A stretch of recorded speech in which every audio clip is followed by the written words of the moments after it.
Hello, my dear student. Welcome to my class. And today's topic is organic and physical chemistry. ये start करेंगे हम chemistry के paper से जो BSc third same की है।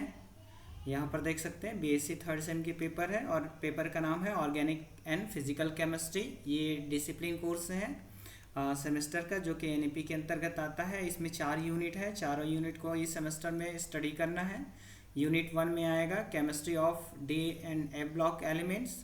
यूनिट 2 रहेगा ऑक्सीडेशन एंड रिडक्शन। यूनिट 3 रहेगा थर्मोडायनेमिक्स 1 पार्ट 1 एंड यूनिट 4 में रहेगा इलेक्ट्रोकेमिस्ट्री पार्ट 1। इसके बाद इसमें देखेंगे हम स्टार्ट करेंगे यूनिट 1 से। यूनिट 1 जो है chemistry of D and A block element. इसमें डी ब्लॉक एलिमेंट और ए ब्लॉक एलिमेंट के बारे में स्टडी करेंगे। इसको भी 2 पार्ट में डिवाइड किया गया है, डी ब्लॉक एलिमेंट्स और दूसरा है a block elements. D block element में फर्स्ट ट्रांजिशन सीरीज है जो कि 3D सीरीज है एंड सेकेंड ट्रांजिशन सीरीज जो कि 4D सीरीज है। ये दोनों के बारे में स्टडी करेंगे 1 बाय 1। एंड नेक्स्ट जो है ए ब्लॉक एलिमेंट्स है, उसमें लैंथेनाइड और एक्टिनाइड्स के बारे में स्टडी करेंगे। सो स्टार्ट करते हैं डी ब्लॉक एलिमेंट्स के। What are the D block elements? तो ये जो डी ब्लॉक एलिमेंट्स है वो क्या होता है इसके बारे में स्टडी करते हैं। तो सबसे पहले देख सकते हैं ये एलिमेंट टेबल है। एलिमेंट टेबल में जो एफ ब्लॉक है और ये जो है पी ब्लॉक है, यहाँ से 13 से 18 तक, ठीक है। इन दोनों के बीच में एक ब्लॉक पाया जाता है जिसको डी ब्लॉक एलिमेंट बोलते हैं। जनरली ये आवर्त 4 से 4, 5, 6, 7 तक होता है, जो क्रमशः जो है 3D, 4D, 5D और 6D के नाम से भी जानते हैं, ठीक है। उसके अलावा ए ब्लॉक के बारे में देख सकते हैं। ये वाला जो लैंथेनम है 57 से लेकर के ल्यूटेटियम 71 तक, ये लैंथेनाइड सीरीज है। और एक्टिनाइड सीरीज जो है एक्टिनियम 89 से लेकर के लॉरेंशियम 103 103 तक की जो एलिमेंट्स है वो कहलाता है एक्टिनाइड सीरीज। ये दोनों जो है ए ब्लॉक में आते हैं। This is 4F and this is 5 A block element, okay. तो जानेंगे इसमें 3D ब्लॉक में कौन कौन सा एलिमेंट्स आते हैं। जनरली जो है 21 से लेकर 30 तक की जो सीरीज है वो 3D सीरीज कहलाती है, जिसमें scandium, titanium, vanadium, chromium, manganese, iron, cobalt, nickel, zinc, copper and zinc है। 4D सीरीज की बात करें तो ये ट्रिम से स्टार्ट होता है जो कि 39 है। यहाँ से 39 से लेकर के ये है 48 तक, कैडमियम तक। ये वाला देख सकते हैं जिसमें Triumf, zirconium, niobium, molybdenum, technetium, ruthenium, rhodium, palladium, silver, cadmium, ठीक है। एंड 5D सीरीज में देख सकते हैं जो लैंथेनम है, ठीक है। जनरली लैंथेनम को छोड़ करके ये मोस्टली हाफनियम से स्टार्ट होता है। हाफनियम 72 से लेकर के ये जो है 80 तक होता है। एंड 6D सीरीज की बात करें तो ये रदरफोर्डियम से लेकर ये जो है कॉपरेंशियम तक ये होता है, जिसका एटॉमिक नंबर 112 होता है। CN इसका फार्मूला होता है। तो ये तो जनरल इंट्रोडक्शन हो गई। जनरली इस ब्लॉक को डी ब्लॉक एलिमेंट क्यों बोलते हैं ये भी समझ लेते हैं। इनके जो आउटर डी ऑर्बिटल है, इनके जो आउटर डी ऑर्बिटल है उसमें 1 से लेकर के 10 तक के, ठीक है। This is outer D orbital, इसमें इलेक्ट्रॉन्स पाए जाते हैं, ठीक है। इसलिए इसको डी ब्लॉक एलिमेंट्स बोलते हैं। इसमें देख सकते हैं ये अंतिम डी कक्षक में इलेक्ट्रॉन होता है। ये इलेक्ट्रॉन जो है अपूर्ण भी हो सकता है, दैट मीन्स ये 0 तक 0 भी हो सकता है, ठीक है। या 0 से लेकर 1, 2, 3, 6, 7, 8, 9 लाइक दिस, ठीक है। अर्धपूरित मतलब आधा भरा हुआ, जैसे D5 सिस्टम, ये अर्धपूरित हो गया, ठीक है। इसके बाद जो है पूर्ण पूरित मतलब D10 सिस्टम। सो इस तरह की ये एलिमेंट्स हो सकते हैं। दूसरा है इसमें S ब्लॉक एलिमेंट और P ब्लॉक के मध्य पाया जाता है। तीसरा है इन्हें संक्रमण तत्व भी कहते हैं। संक्रमण तत्व इसलिए कहते हैं क्योंकि इसमें D ट्रांजिशन पाया जाता है। इसमें D ट्रांजिशन पाया जाता है, मतलब कि ये जो D ऑर्बिटल है वो इस तरह से डीजनरेट होगा, जो लिगेंड के संपर्क में आने से इसमें ये स्प्लिट हो जाता है। स्प्लिट होने के बाद ये जो है दो कक्षों में, दैट इज T2G, और ये जो है तीन कक्षों में डिवाइड हो जाता है, that is it is T2G triplet degenerate and this is AG double degenerate. तो यहाँ का जो इलेक्ट्रॉन है वो इस खाली ऑर्बिटल में ये जो है जंप कर जाता है। तो इस ट्रांजिशन को हम कहते हैं DD ट्रांजिशन, जिसके वजह से इसको ट्रांजिशन एलिमेंट के भी नाम से भी जाना जाता है। जनरली इसका इलेक्ट्रॉनिक जो कॉन्फ़िगरेशन है वो NS02, it will be 1 to 2 and then n-1 that will be 1 to ये 0 से भी 10 हो जाएगा, ठीक है। एंड इसका जो क्लासिफिकेशन है वो 3D transition series 4D 5D and 6D में वर्गीकृत रहता है। आगे इसका इलेक्ट्रॉनिक कॉन्फ़िगरेशन देखेंगे तो जो इलेक्ट्रॉनिक कॉन्फ़िगरेशन है ये पिछले में आपको बता दिया गया था। जनरली इसी उसमें रहेगा। n इज जो प्रिंसिपल सेल है, मुख्य क्वांटम संख्या उसको दर्शाता है, ठीक है। तो इसमें आगे देखेंगे ये कुछ एलिमेंट्स हैं जो कि 3D सीरीज के एलिमेंट हैं, और इस एलिमेंट्स का एटॉमिक नंबर के साथ इसका इलेक्ट्रॉनिक कॉन्फ़िगरेशन दिया हुआ है। यहाँ पर स्कैंडियम 21 इसका एटॉमिक नंबर, और इसका जो इलेक्ट्रॉनिक कॉन्फ़िगरेशन दिया है ये आर्गन 3D1 4s2 दिया है। यहाँ पर आर्गन जो है 18 आ जाएगा। आर्गन का electronic configuration Ar 1s2 2s2 2p6 3s2 3p6 हो जाएगा, ठीक है। तो यहाँ पर 2 2 4 6 4 10 दोबारा और 12 और 6 18, तो इसको जो है इतने को ना लिख करके ये स्किप कर दिए हैं, क्योंकि इसमें जो है जो 18th group element stable element होते हैं उसको जो है काउंट करते हैं। तो यहाँ पर देख सकते हैं सभी में आर्गन दिया हुआ है, और आर्गन के साथ जो अगला है ये जो है 4s1 4s2 and then 3d1, तो ये हो गया स्कैंडियम की ये जो है D1 सिस्टम आ गया। फिर इसी तरह से टाइटेनियम 22 में देख सकते हैं 3d2 आर्गन के साथ, vanadium 3d3, chromium 3d5 and 4s1। ये जो है नियम का फॉलो नहीं करता है, जो अबाउ नियम है, ठीक है, और अदर नियम है उसको फॉलो नहीं कर रहा है। ये इसलिए नहीं कर रहा है कि ये जो है अपना जो कॉन्फ़िगरेशन है वो स्टेबल करना चाहता है, स्थायी कॉन्फ़िगरेशन प्राप्त करना चाहता है। तो अगर कोई कंपाउंड जो है उसके आउटर सेल जो है हाफ फिल्ड हो, हाफ फिल्ड या फिर फुल फिल्ड हो, तो उस कंडीशन में वो स्टेबल कॉन्फ़िगरेशन कहलाता है। तो यहाँ पर एक्चुअली में ये होना चाहिए, that is 4s2 3d4।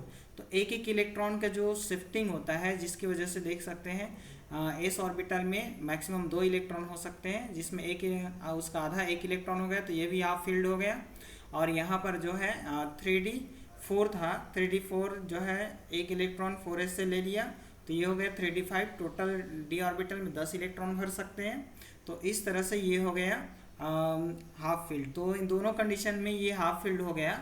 Half field जो है स्टेबल कॉन्फ़िगरेशन होता है, इसलिए ये नियम का पालन नहीं करता। ये एक्सेप्शन है, ठीक है। जो इलेक्ट्रॉन भरने का नियम है उसको पालन करना चाहिए। मैग्नीज को देख सकते हैं 3d5 4s2, उसके बाद iron 3d6 4s2, cobalt and nickel देख सकते हैं यहाँ पर इलेक्ट्रॉनिक कॉन्फ़िगरेशन। एंड कॉपर जो है जस्ट लाइक अ क्रोमियम, ये भी ये स्टेबल कॉन्फ़िगरेशन प्राप्त करने के लिए ये भी नियम का पालन नहीं करता है। यहाँ पर होना चाहिए 3d9 4s2 होनी चाहिए। तो उस कंडीशन में एक इलेक्ट्रॉन यहाँ दे देता है, तो ये हो जाता है 4s1 जो कि हाफ फील्ड है, और ये हो जाता है 3d10 जो कि फुल फील्ड है। तो इन दोनों कंडीशन में ये ज़्यादा स्टेबलाइज कर जाता है, स्टेबल कॉन्फ़िगरेशन प्राप्त कर जाता है। तो इसलिए ये नियम का पालन नहीं करता है।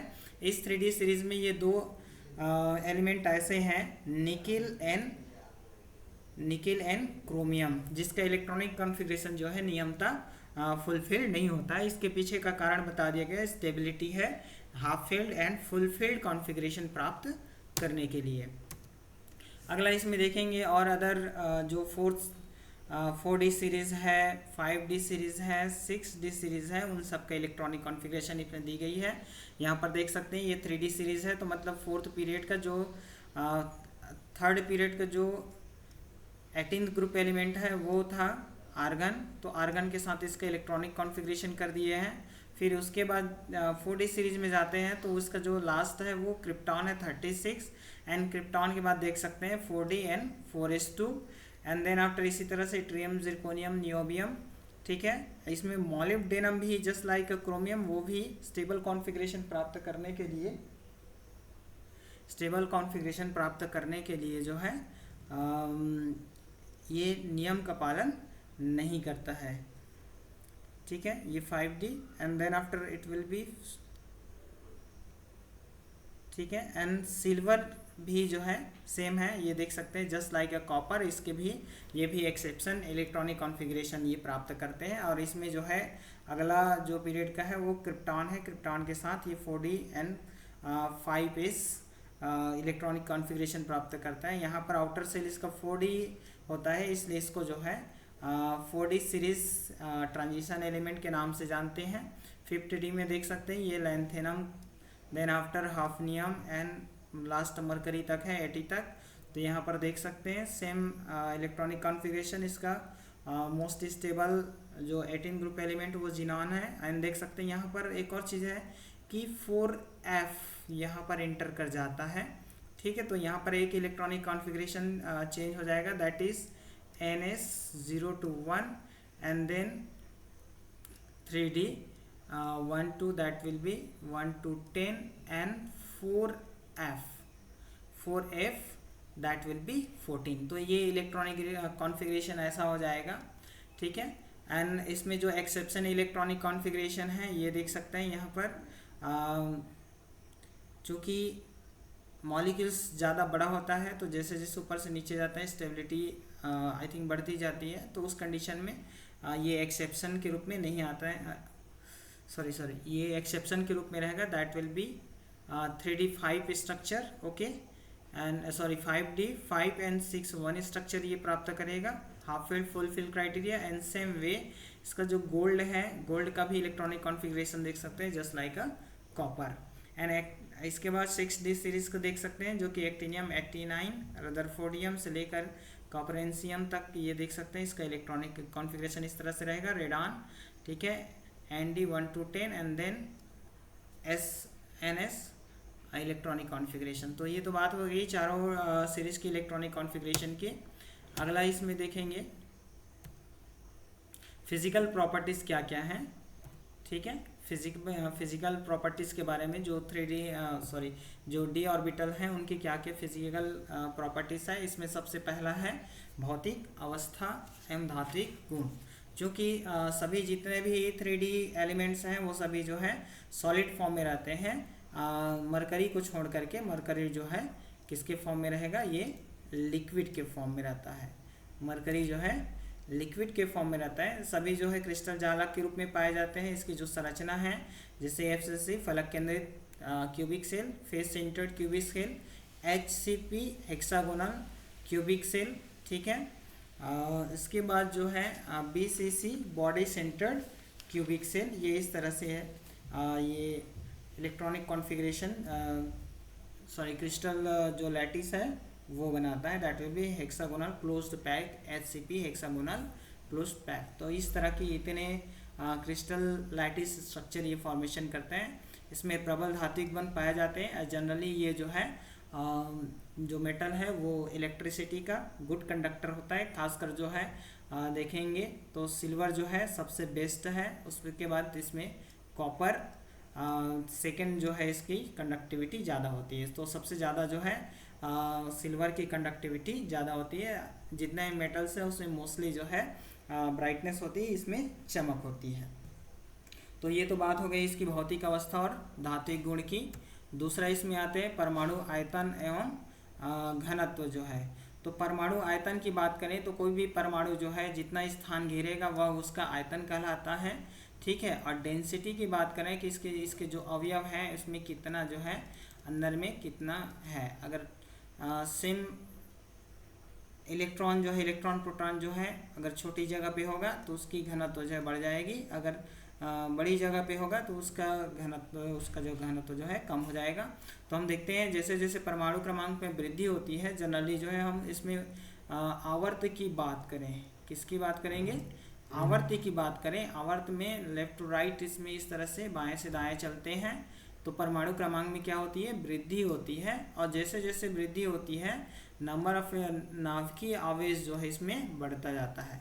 अब होगा क्या, नाभिकीय आवेश जैसे बढ़ेगा तो मान लीजिए यहाँ पर इलेक्ट्रॉन है, ये इलेक्ट्रॉन है और यहाँ पर जो पॉजिटिव चार्ज है वो ज़्यादा हो रही है, तो क्या करेगा, यहाँ पर अट्रैक्शन फोर्स बढ़ेगा। ठीक है, ये जो है अट्रैक्शन फोर्स बढ़ेगा, अट्रैक्शन फोर्स बढ़ेगा तो इसको अपनी ओर खींचने की कोशिश करेगा, तो ये इसका जो साइज है वो छोटा हो जाएगा। ठीक है, और साइज छोटा होने से इसका जो आयतन है वो क्या हो जाएगी, डिक्रीज हो जाएगी। वही अगर डेंसिटी की बात करें तो जाहिर सी बात है कि छोटी सी जगह पे बहुत सारे इलेक्ट्रॉन्स अगर रहेंगे, बहुत सारे उसके पार्टिकल्स रहेंगे तो डेंसिटी जो है क्या करेगी, बढ़ेगी। इसमें देख सकते हैं सबसे कम डेंसिटी जो है स्कैंडियम, टाइटेनियम और वेनेडियम की होती है, जो मोस्टली 3.01, 4.51 एंड 4.47 ग्राम पर क्यूबिक। ठीक है, ये होता है इसका। और सबसे अधिक जो है osmium, that means heavy metal के रूप में ऑस्मियम और इरिडियम होता है, जिसकी डेंसिटी जो है सबसे हाई होती है। ये सभी जो है डी ऑर्बिटल, डी ब्लॉक के एलिमेंट्स के में सबसे भारी और सबसे हल्के धातु के रूप में पाया जाता है। इसकी आयनिक रेडियाई की बात करें तो आयनिक रेडियाई कैसा होगा, कोवेलेंट रेडियाई कैसे होगा, आयन्स के रूप में होंगे तो उसका आयनिक त्रिज्या देखेंगे, और यदि परमाणु के रूप में रहेगा तो वो कोवेलेंट रेडियाई कहलाएगा। अगर हम आवर्त में जाएं, आवर्त में जाने से परमाणु क्रमांक में क्या होता है, वृद्धि होता है। तो परमाणु क्रमांक में वृद्धि होगा तो साइज क्या हो जाएगा, छोटा होगा, और जैसे जैसे साइज होगा तो उसकी छोटा होता जाएगा तो उसकी त्रिज्या जो है कम होती जाएगी। इसके पीछे जो कारण है वो नाभिकीय आवेश है। नाभिकीय आवेश बढ़ने से इलेक्ट्रॉन पर ज़्यादा अट्रैक्शन फोर्स पड़ता है, जिसके कारण वो जो बाहरी इलेक्ट्रॉन है वो नाभिक की ओर खींच जाता है, जिससे साइज जो है छोटा हो जाता है। सेम में आयनिक त्रिज्या भी वही होगी। आयनिक त्रिज्या जैसे जैसे आवेश बढ़ेगा, आवेश, ठीक है, आवेश बढ़ने से आयनिक त्रिज्या जो है कम हो जाएगी। ठीक है, अगर हम वर्ग में ऊपर से नीचे आए, अच्छा आवर्त का देख लेते हैं। ये एक एग्जांपल इसमें दिया हुआ है, ये एलिमेंट है, उसका आयनिक रेडियाई है स्कैंडियम, जिसका आयनिक रेडियाई 144 है। ठीक है, और जैसे जैसे हम आवर्त में बाएं से दाएं इसकी ओर बढ़ रहे हैं तो आयनिक रेडियाई क्या होती है, 144 से ये जो है घटकर 115 में आ जाती है। और चूँकि यहाँ पर जो न्यूक्लियर चार्ज थोड़ा सा कम हो गया तो ये थोड़ा सा इंक्रीज हो जा रहा है। एंड देन आफ्टर जिंक में पूरा आउटर सेल भर जाने से ये थोड़ा सा बढ़ जा रहा है। लेकिन मोस्टली अगर देखा जाए तो आयनिक रेडियाई धीरे धीरे क्या हो रही है, इसमें एटॉमिक रेडियाई जो है धीरे धीरे कम हो रही है। ठीक है, एटॉमिक नंबर बढ़ने से। ठीक है, दूसरा है बाहरी कोश की बात करें। अगर बाहरी कोश में ऊपर से नीचे जाए, ये इसका वर्ग है। ठीक है, यहाँ पर ये आ जाएगा, ऊपर से नीचे जाते हैं तो वर्ग है, और बाएं से दाएं चलते हैं तो ये आवर्त है। ठीक है, आवर्त में देख सकते हैं ये डी ब्लॉक एलिमेंट का है, ये 3D सीरीज, 4D सीरीज और ये 5D सीरीज है। अगर हम इस आवर्त की बात करें, वर्ग की बात करें तो हम जाते हैं ऊपर से नीचे। तो ऊपर से नीचे जाएंगे तो यहाँ पर देख सकते हैं स्कैंडियम की 144 है। स्कैंडियम का जो रेडियस है वो 144 है, ये पार्ट्स पर मिलियन में है, ppm में। और वहीं लैंथेनम के देखेंगे तो ये जो है 169 ppm में है। दैट मीन्स ऊपर से नीचे जाने से, वर्ग में जाने से ये जो है आयनिक या परमाणु रेडियाई जो है इंक्रीज होता है। इसके पीछे रीज़न है नंबर ऑफ सेल्स जो है बढ़ते जाएंगे। तो सेल्स की बात करें तो यहाँ पर ये 3D हो जाएगा, और यहाँ पर 4D सेल, यहाँ पर देख सकते हैं कोषों की संख्या, मुख्य क्वांटम संख्या जो बढ़ रही है। यहाँ पर 5 है तो यहाँ पर 5n, n बराबर ये हो गया 5, n बराबर ये हो गया 4, n बराबर ये हो गया 3। तो इसकी जो संख्या है, ठीक है, नंबर ऑफ कोष बढ़ रहे हैं, तो जिसकी वजह से इसका आयतन बढ़ेगा और इसके जो रेडियस है वो भी बढ़ेगा।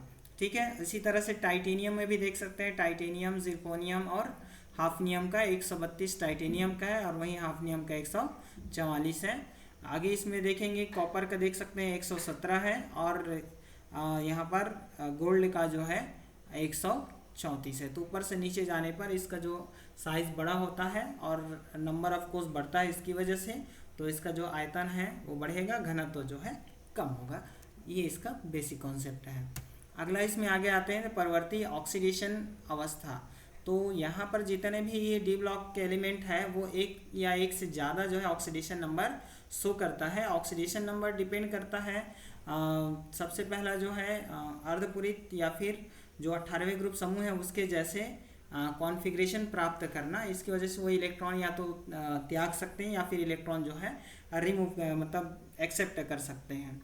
तो मोस्टली जितने भी डी ऑर्बिटल्स हैं, जितने भी डी ब्लॉक के एलिमेंट्स हैं वो सभी जो है मेटल्स हैं, ठीक है। और मेटल्स होने के साथ साथ मोस्टली जो है वो प्लस ऑक्सीडेशन स्टेट शो करता है और एक या एक से ज़्यादा ऑक्सीडेशन स्टेट शो करता है। तो यहाँ पर देख सकते हैं कि ये जो है 2 इलेक्ट्रॉन 4s से भी निकाल सकता है और 1 इलेक्ट्रॉन 3d से भी निकाल सकता है। इन कंडीशन में 4s 0 हो जाएगा और 3d जो है 0 हो जाएगा तो भी स्टेबल कॉन्फ़िगरेशन होगा। अगर 1 इलेक्ट्रॉन निकाल दिए, क्योंकि 2 इलेक्ट्रॉन निकाल दिए तो ये 3d 1 हो जाएगा, ठीक है। तो ये 2 या 2 से ज़्यादा इलेक्ट्रॉन जो है रिमूव कर सकता है। जैसे जैसे बाएं से दाएं चलते हैं, सबसे पहले ऑक्सीडेशन नंबर जो है बढ़ती जाती है, फिर उसके बाद जो है यहाँ पर देख सकते हैं यहाँ से ऊपर नीचे जाते हैं तो ऑक्सीडेशन क्या हो रही है, बढ़ रही है, एंड फिर इधर जाएंगे तो ऑक्सीडेशन जो है कम होते जा रही है। तो इसमें मैग्नीज जो है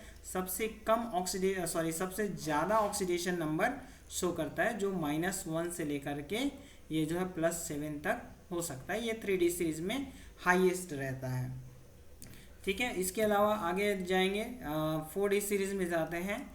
तो 4D सीरीज में रुथेनियम जो है सबसे हाईएस्ट +8 ऑक्सीडेशन अवस्था शो करता है और इसमें मिनिमम जो है कैडमियम जो है +2 ऑक्सीडेशन नंबर शो करता है। इसी तरह से 5D में जाएंगे तो जो ऑस्मियम है, ऑस्मियम ये भी +8 ऑक्सीडेशन नंबर शो करेगा और इसमें 2 से लेकर के 3, 4, 5, 6, 7, 8 तक के वेरिएबल ऑक्सीडेशन नंबर शो करते हैं। अगला है इसका 5th पॉइंट है संकुल निर्माण, कॉम्प्लेक्स फॉर्मेशन। चूँकि ये सभी आयंस होते हैं, ठीक है, आयंस है तो ये मेटल्स आयन के रूप में होते हैं, वेरिएबल ऑक्सीडेशन नंबर वो करते हैं। तो चार्ज बढ़ने से इसकी साइज जो है छोटी हो जाती है, ठीक है। चार्ज बढ़ने से इसकी साइज जो है क्या हो जाएगी, छोटी हो जाएगी। और चूंकि ये सेंट्रल मेटल आयन के रूप में होता है, क्योंकि इसका साइज छोटा होता है तो लिगेंड के साथ इसकी पैकिंग जो है अच्छी रहती है। दूसरा है ये इसमें रिक्त डी ऑर्बिटल पाया जाता है, जिसमें आसानी से जो भी इलेक्ट्रॉन डोनर होगा उसके इलेक्ट्रॉन को एक्सेप्ट करने की क्षमता रखता है। तीसरा है धनायन का आकार कम होता है और उसका उच्च धनावेश ज़्यादा होता है। चौथा है ये ऋण आयन और उदासीन दोनों से ये इलेक्ट्रॉन ले सकते हैं। इनको लिगेंड के नाम से जानते हैं, जो इलेक्ट्रॉन जो है मेटल आयन को डोनेट कर सके। जैसे साइनाइड आयन है, क्लोराइड आयन है, नाइट्रो आयन है, ये नेगेटिव लिगेंड होते हैं। और अमोनिया और H2O जो है ये उदासीन लिगेंड होते हैं, इनके पास लोन पेयर ऑफ इलेक्ट्रॉन पाया जाता है। ये यहाँ पर ऑक्सीजन पे होगा। नेक्स्ट है इसमें ये रेखीय वर्ग समतलीय चतुष्फलकीय एवं अष्टफलकीय संरचना इसमें पाई जाती है। एग्जाम्पल के रूप में इसमें देख सकते हैं ये सेंट्रल मेटल आयन के कुछ ये यहाँ पर देख सकते हैं, ठीक है। डी ब्लॉक एलिमेंट्स के कुछ ऐसे एलिमेंट है, हेक्सासाइनोफेरेट है, ठीक है। जनरली ये पोटेशियम हेक्सासाइनोफेरेट के रूप में पाया जाता है, ठीक है। तो यहाँ पर जो स्ट्रक्चर है वो स्ट्रक्चर ये ऑक्टाहेड्रल का है, अष्टफलकीय का है, ठीक है। ये है ऑक्टाहेड्रल। यहाँ पर भी देख सकते हैं ये कोबाल्ट जो है उसके कॉम्प्लेक्स हैं, ये भी ऑक्टाहेड्रल स्ट्रक्चर शो करते हैं। ये निकिल और कार्बोनिल के कॉम्प्लेक्स हैं जो कि टेट्राहेड्रल स्ट्रक्चर शो करता है। उसी तरह से प्लैटिनम सिस और ट्रांस प्लैटिनम के कंपाउंड पाए जाते हैं। ये जो है टेट्राक्लोरोप्लैटिनेट है, ठीक है। ये जो है स्क्वायर प्लेनर स्ट्रक्चर। तो डिफरेंट स्ट्रक्चर के ये कॉम्प्लेक्स का फॉर्मेशन कर सकते हैं, ठीक है।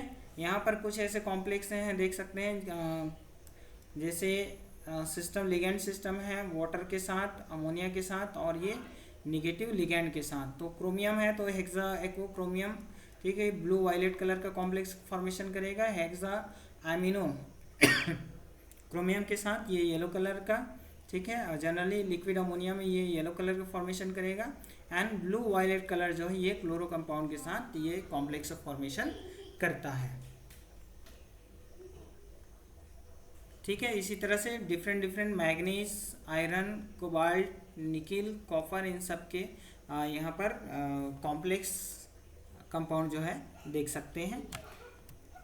आगे इसमें बात करेंगे कलर की, तो ये जो है कलर्ड कॉम्प्लेक्स का फॉर्मेशन करता है, जिसमें क्रोमियम के अगर वाटर के साथ है तो ब्लू वायलेट कलर, ठीक है, मैग्नीज का पेल पिंक, आयरन का येलो कलर, कोबाल्ट का पिंक कलर, और निकिल का ग्रीन कलर, कॉपर का ब्लू कलर, ये इस तरह से है।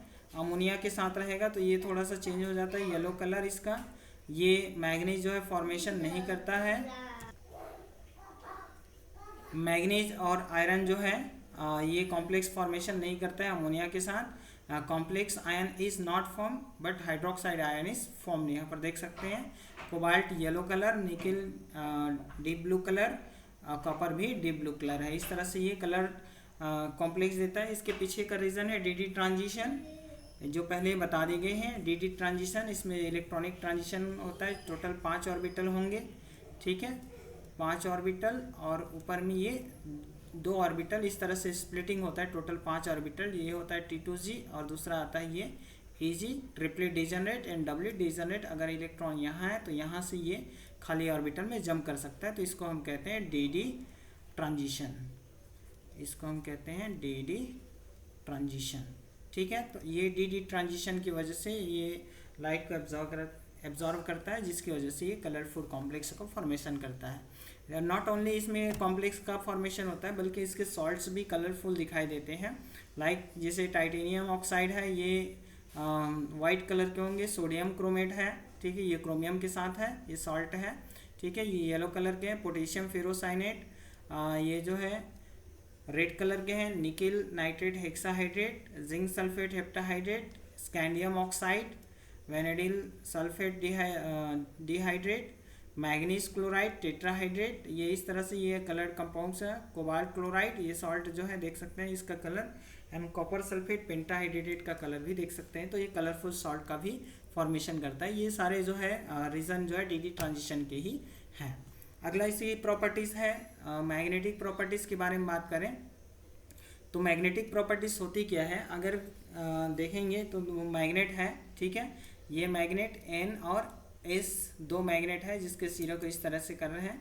तो इनकी जो मैग्नेटिक फील्ड है, ठीक है, उससे जो निकलने वाली मैग्नेटिक फील्ड है वो नॉर्थ पोल से साउथ पोल की ओर जाता है। अगर मैग्नेट का ये नॉर्थ सिरा है और ये साउथ सिरा है तो क्या करेगा, ये इसकी ओर जाएगा। अगर इस मैग्नेटिक फील्ड लाइन में, ठीक है, कोई कंपाउंड जो है, हम अपना जो डी ब्लॉक के जो एलिमेंट्स हैं उस एलिमेंट्स को यहाँ पर रखते हैं, ये डी ब्लॉक के एलिमेंट्स हैं, ठीक है। अगर ये जो मैग्नेटिक फील्ड को क्या कर लेगा, अट्रैक्ट कर लेगा, तो मैग्नेटिक जो लाइंस हैं वो उसके अंदर से होकर अगर फ्लो हो रही है, दैट मीन्स ये अनुचुंबकीय है।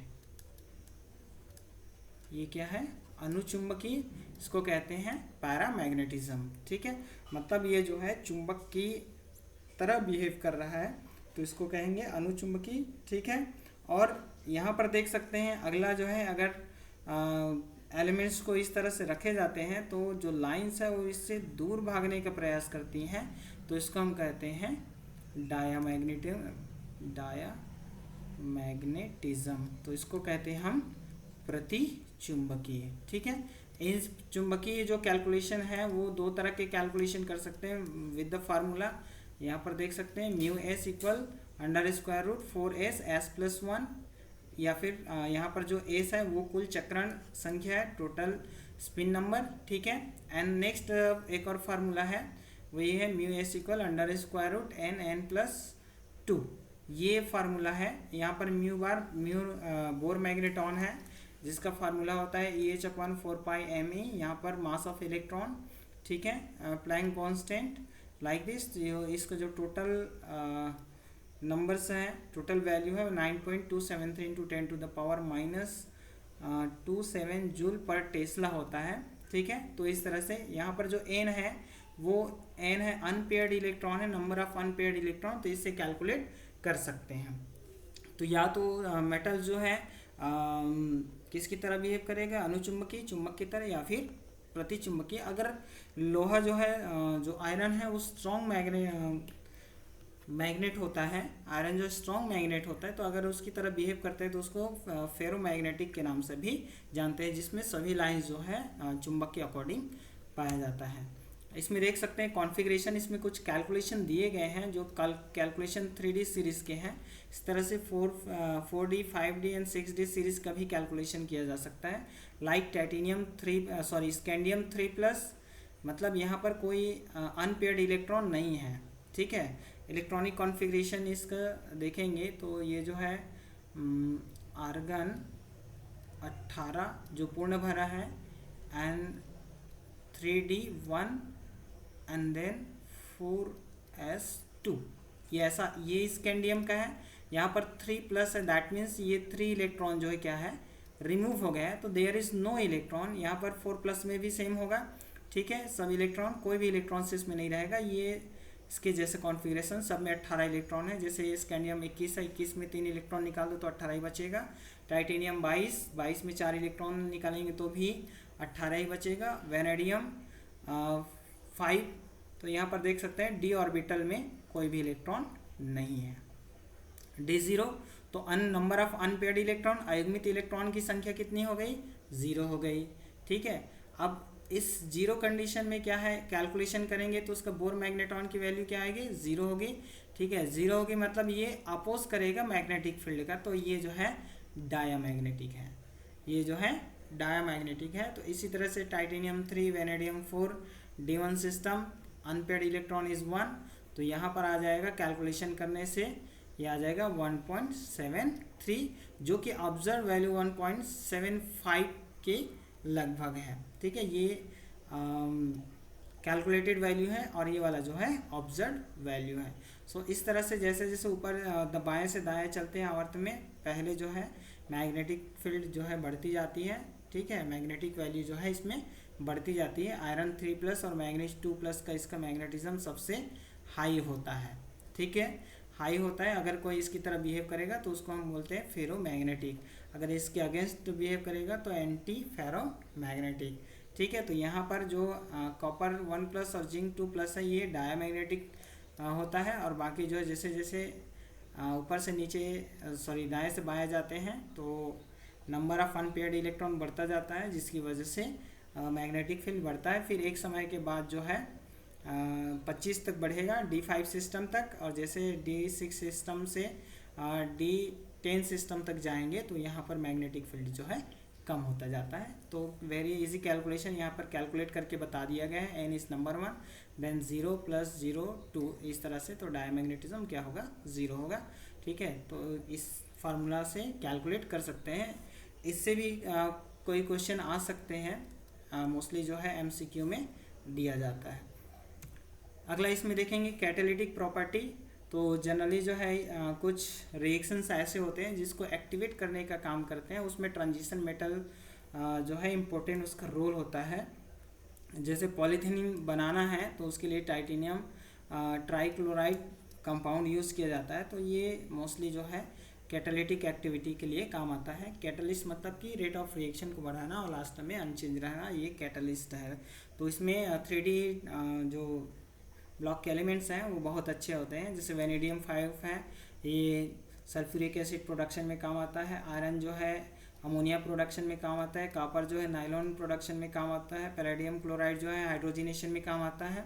प्लेटिनम या फिर प्लेटिनम ऑक्साइड जो है एडम कैटलिस्ट कहलाता है, ये भी ऑर्गेनिक सिंथेसिस में काम आता है। रेने निकल जो है रिडक्शन या फिर ऑक्सीडेशन में काम आता है। कुछ ऐसे मेटल्स भी होते हैं जो एंजाइम के रूप में भी पाए जाते हैं, और जो बायोलॉजिकल फंक्शन को, जो बॉडी के अंदर जो फंक्शन हो रही है सेल में, या ह्यूमन सेल या फिर प्लांट सेल, जो भी सेल होगा, ठीक है, उस सेल में ये जो है महत्वपूर्ण रोल अदा करता है। जैसे ये ज़ैंथिन ऑक्सीडेज है, उसका जो एक्टिव फॉर्म होता है वो मोलिब्डेनम के रूप में होता है। जनरली ये प्यूरिन्स प्यूरिन्स मेटाबॉलिज्म में काम आता है।